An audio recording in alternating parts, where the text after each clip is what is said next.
So what are some causes of mental illness? Causes. Mental illnesses in general are thought to be caused by a variety of genetic and environmental factors. Just think of the example I just gave you. Environmental factors. You have a family in a stressed out situation because of like trauma and drama and it's not good stuff. Be inherited traits. Mental illness is more common in people whose blood relatives also have a mental illness. So again, if using transparent situation, if my father tried to commit suicide, it's very likely that I'm going to try to, or that I have tried to commit suicide. At least twice I have. Inherited traits. Mental illness is more common in people whose blood relatives also have a mental illness.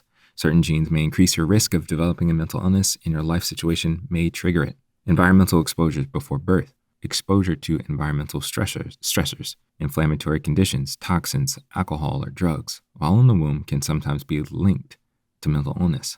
I think about the Black community, sometimes in very environmentally stressed situations, whether in the suburbs or whether in the inner city, or even in rural situations. It doesn't help when there's alcohol and drugs tied into it. And this is environmental exposures before birth. So if you're in an abusive, neglectful situation, that stuff's going to impact your environment and stress you out. It's going to stress your mom out. It's going to stress your dad out. It's going to mess up your whole situation. Brain chemistry. Neurotransmitters are naturally occurring brain chemicals that carry signals to other parts of your brain and body. When the neural networks involving these chemicals are impaired, the function of nerve receptors and nerve systems change, leading to depression and other emotional disorders. More causes. This is from the Mayo Clinic. Risk factors. Certain factors may increase your risk of developing a mental illness include a history of mental illness in a blood relative such as a parent or sibling, stressful life situations such as financial problems, a loved one's death, or a divorce, an ongoing chronic medical condition such as diabetes, brain damage as a result of a serious injury, traumatic brain injury such as a violent blow to the head, traumatic experiences such as military combat or assault. You think about how many people are vets, how many men are vets who have PTSD, use of alcohol or recreational drugs. And I say that to say that, like, if that stuff's not being addressed, and I know people who are vets, I have vets in my family who are not, they're doing their best to be in, a healthy place. But I know it's been a lot of hard work for them to be at that place. And also that they don't always get all of the help that they need from like the VA or anything like that. Traumatic experience. Again, this goes back to our ancestors being enslaved people and that stuff never fully being addressed. Traumatic experiences, use of alcohol or recreational drugs, which is what a lot of people do to try to deal with their traumatic experiences. A childhood history of abuse or neglect, again, ties in back to the example I was giving you. You can have a family, but if the man of the household, the father, is being abusive or even emotionally neglectful because of his own mental illnesses and bad choices and bad decisions, which are impacted because his mental, where his mind is messed up, that leads to abuse and neglect and just poor decisions. It's going to impact the children. It's going to impact his wife, the mother of his children. It's not good. Few friends or a few healthy relationships. Sure, you may, as men, you may hang out with your brothers at at barbershop or wherever. That don't mean those relationships are healthy. This whole manosphere stuff, there's a whole community there. That does not mean it's healthy. It does not mean there are healthy relationships there. You're in an echo chamber of saying that I deserve everything and I make enough money and I can cheat on as many women as I want. Or, I'm listening to people who have been divorced twice who don't really take care of their kids and they're telling me this is how to be a good man. Like, what? That's not a healthy relationship. And of course, a previous mental illness. Mental illness is common. About 1 in 5 adults has a mental illness in any given year. Mental illness can begin at any age, from childhood through later adult years, but most cases begin earlier in life. I tried to attempt suicide, I think, in middle school. So I might have been 10 or 11. The effects of mental illness can be temporary or long-lasting. You also can have more than one mental health disorder at the same time. For example, you may have depression and a substance use disorder. I drink because I'm depressed. I'm depressed because I drink. Just as an example. More causes of mental illness. What causes mental illness? There is no single cause for mental illness. A number of factors can contribute to risk for mental illness, such as early adverse life experiences, such as trauma or a history of abuse, for example, child abuse, sexual assault, witnessing violence, etc. Gonna make this point. It sucks that a lot of the trauma that happens in our community does happen as a result of Black men. I'm not saying all of it. Sure, there are things that happen to our community from those outside of it, but child abuse, sexual assault, even witnessing violence, I think the majority of people's experience with that comes from Black men. I think it's the fact that it just sucks. It just sucks. But it's true. Like, I don't know if you've ever taken the time to actually listen to the stories and experiences of women who have been abused, sexually assaulted, or have seen people in their family, whether it's their mother, their grandmother, their aunt, their sister, be abused, be assaulted. These women are not making like, it can't be, I don't know if you've ever seen those threads on Twitter when they're like, here, I want to see something. What age were you when you were first like sexually assaulted?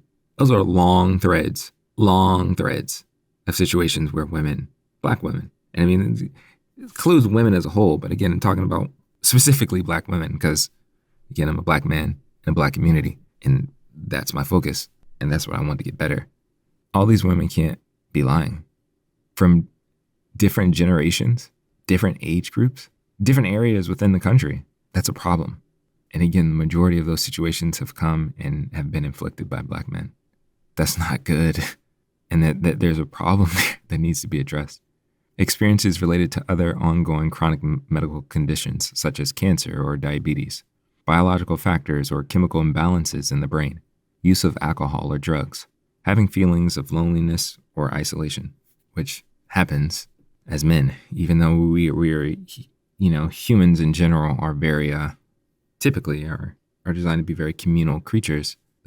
There's so much in our culture and our media that likes to paint us as like lone wolves or alpha males, or, things that we're rough and rugged. We handle things all by ourselves, just dolo, just out here by ourselves, just doing our thing. Or if we are in community, we're sometimes in communities that are not healthy. We have relationships that are not healthy because it's just an echo chamber of other negativity that's supporting other negativity. And it just spin cycle. It just keeps going and going and going. So these are some of the causes that I listed while I was doing this research and looking up these things. So you have trauma, food, lack of images, stress, systemic racism, entertainment, lack of education, economics. So again, trauma, like I mentioned, whether we're experiencing it in our homes or outside of our homes, it's happening in our community. It's like America is founded on trauma. You know what I'm saying? Like, there's so much trauma everywhere. But within the Black community and for Black men, like, there's trauma that's not being dealt with. That stuff not being dealt with is repeating the process. And again, like I mentioned, a lot of the trauma that has happened to men and women is stemmed from and is caused by men.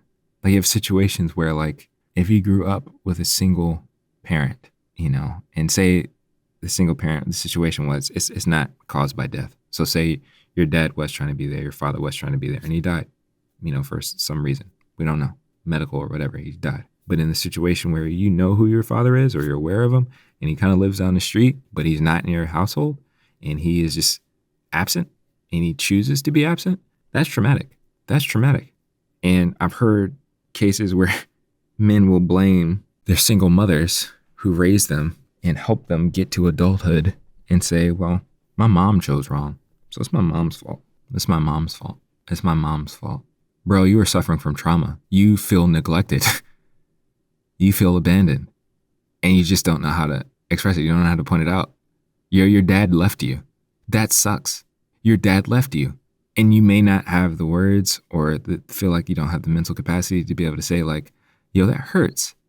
Somebody who helped create me, whether by choice or not, I mean, it is a choice either way because he laid down with your mom, is saying that I am not worth anything. I am not worth sticking around. I am not worth working these things out.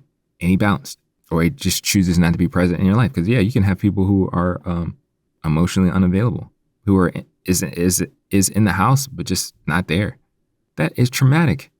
And so, yeah, out of that response, sometimes we try to look for some quote unquote reasonable reason and we choose to blame our mom who's actually probably doing everything she could to make sure we're okay, she chose wrong.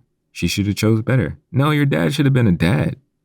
He should have took care of his child. And as a child, that's not your fault.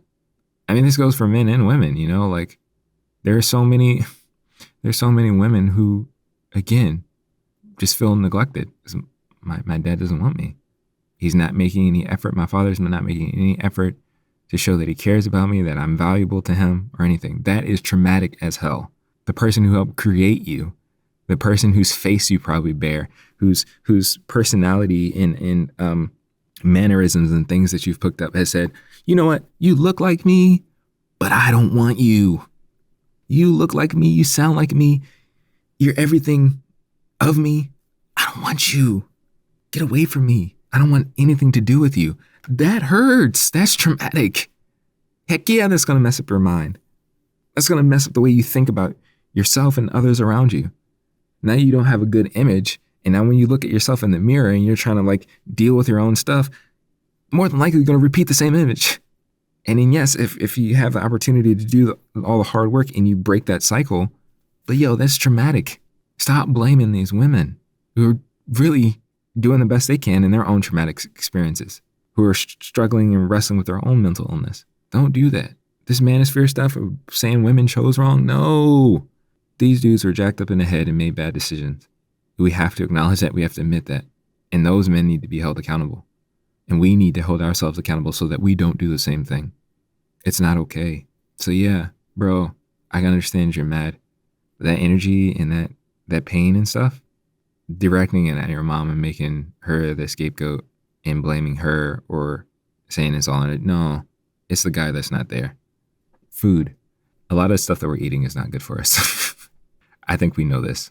A lot of the food that we're eating is not good for us. When we're eating a lot of processed foods, when we're eating a lot of genetically modified foods, things that are covered in pesticides, things that have been tampered with, things that are not the way God designed them to be, that stuff gets in your body and it messes you up. Not only physically, but yes, it messes with your mind. It messes with your mind. And I'm going to share a resource to help deal with the situation, but the food that we eat impacts the way that we behave. You know, you can see it even just like if you're eating sugary food all the time or drinking sugary drinks, you get addicted to that stuff. And when people don't have their soda or their coffee or whatever, their caffeine, they will act weird. They will act weird. Like you think of like those Snickers commercials that talk about, you know, like the person's acting really cranky or whatever, and then they bite into a Snickers or they have Snickers and then they're acting normal. That's strange, people. That's strange. The food that we're eating is tampered with. And if we're not eating well, that's going to impact our mind. Lack of images. If you don't see good images to model yourself after or to motivate you to do better, you're not going to do better. It's really hard to go somewhere that you can't see. Stress of any type, finances, emotional, anything. Stress can impact and lead to mental illness. Systemic racism. I don't even really feel like I have to talk that much about this, but we know that like that's going to impact the way you operate and you live. Entertainment, whether it's on YouTube or whether it's your favorite song, the entertainment, the stuff that we consume will impact the way that we behave and the way that we think. Lack of education. If we don't have the proper things, if we struggle to understand certain concepts or we're not being taught things well, that's going to impact the way that we think and the way that we behave as well. And of course, economics, which is tied in with like systemic racism and stress. All the various causes of mental illness. Again, this is just my list. So the blight of Black men is mental illness, in my opinion. And the thing is, like I mentioned earlier, mental illness isn't a scapegoat or anything like that. It's not an excuse. There are solutions to this problem. And no, I don't have all of them, but I have some suggestions, I would say. And just like with any other health issue, we have to choose to actually want to get better. And so I know people could watch this video and be like, okay, I struggle with mental illness. I got issues that I need to work out. You can choose to do the work or you can choose not to. For some, it's a lot easier to just jump back into the echo chamber of the manosphere and keep blaming other people. Or we can acknowledge that there's a problem, deep internal problem that needs to be addressed, and we can start doing the work to heal from it so that we as men can get healed so that we can help heal our community.